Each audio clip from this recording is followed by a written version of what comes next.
మన దేశంలో medical college doctors ని కాదు ఉగ్రవాదులను తయారు చేస్తుందంటే నమ్ముతారా?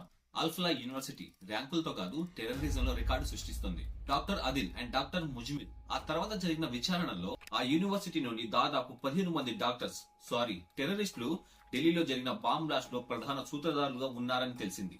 ఈ ఒక్క యూనివర్సిటీయే కాదు, కాన్పూర్ లోని జిఎస్విఎల్ మెడికల్ కాలేజ్ లో ఎంబీబీఎస్ చదువుతున్న స్టూడెంట్ మొహమ్మద్ ఆరిఫ్ ను ఏటీఎస్ టీం అరెస్ట్ చేసింది.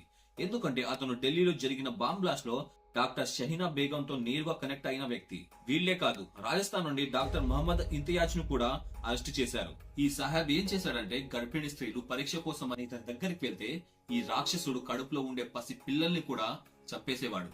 అలా ఈ రాక్షసుడు 5,000 కంటే ఎక్కువ మంది పిల్లల్ని చంపేశాడు. అందుకుగాను ఇతన్ని ఇప్పటిదాకా 6 సార్లు అరెస్ట్ చేశారు. అండ్ ఇంకో షాకింగ్ విషయం ఏంటంటే, ఇతని తండ్రిని కూడా ఇలాంటి కేసులో 3 సార్లు అరెస్ట్ చేశారు. కొడుకే 5,000 మందిని చంపాడంటే తండ్రి ఇంకెంత మందిని చంపుండొచ్చు. వీళ్ళు ఎంబీబీఎస్ చేసి డాక్టర్లు అవుతున్నారో లేదంటే టెర్రరిజం చేసి డాక్టర్లు అవుతున్నారో ఆ దేవుడు కూడా తెలియదు. కాబట్టి డాక్టర్లే కాదు, హోటల్స్, చికెన్, మటన్, కిరాణా సామాన్లు ఏవైనా సరే తినే తిండి కాడ నుంచి తీసుకునే వస్తువు వరకు ఎవరి దగ్గర తీసుకుంటున్నామో ఒక్కసారి ఆలోచించి తీసుకోండి.